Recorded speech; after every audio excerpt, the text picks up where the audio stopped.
The 70-year reign of Queen Elizabeth has come during an ever-changing world through peace and prosperity, wars and financial hardships. Through it all, the Queen remained forever devoted to the British people. CBS's Mark Phillips has her incredible life story. For a woman who was not born to be queen, the public outpouring of affection for Elizabeth during the celebration of her 70th year on the throne was a tribute to her and to how well she had done her job. Elizabeth Alexandra Mary Windsor, Queen Elizabeth II, reinvented the British monarchy and may have saved it. Elizabeth was already 10 years old when another royal drama led to her becoming heir to the throne.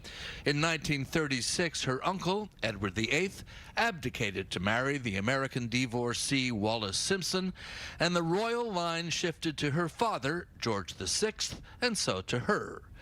The young Princess Elizabeth was already a public favorite. I am sure that you are often thinking of the old country. During the Second World War, she had worked to raise the country's morale. To make the world of tomorrow a better and happier place.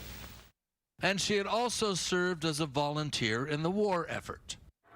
Her marriage to Philip Mountbatten, an anglicized member of the deposed Greek royal family, gave a war-weary country something to celebrate.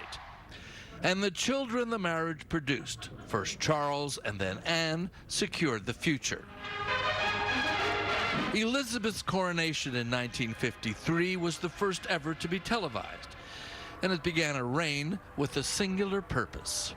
My whole life, whether it be long or short, shall be devoted to your service. But the royal ride was sometimes bumpy.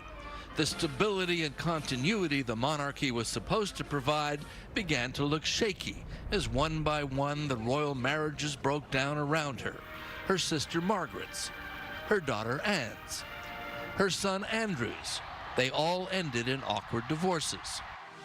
None was uglier than the breakup of Prince Charles and Diana Spencer. The long public unraveling of the marriage of the heir to the throne seemed to shake the very foundations of the royal household. And if that household ever came close to teetering, it was in the period following the shocking death of Diana in that Paris car crash. The national outpouring of grief seemed to highlight the emotional gap between the Queen and her people. Elizabeth did much to repair the damage with a single bow of the head to the passing coffin of a popular princess. There would be other challenges, one of the most serious centering around the wife of one of Diana's sons. When Prince Harry's biracial American wife, Meghan Markle, complained of mistreatment by palace officials, the couple renounced the royal life and moved to California. When Elizabeth's husband, Prince Philip, died, she was left alone. In 7 decades on the throne, Elizabeth redefined the monarchy, remade it for a more modern, less deferential age. And in the process, she became not just the Queen of Great Britain, she became, in a way, Queen of the world. Mark Phillips, CBS News, London.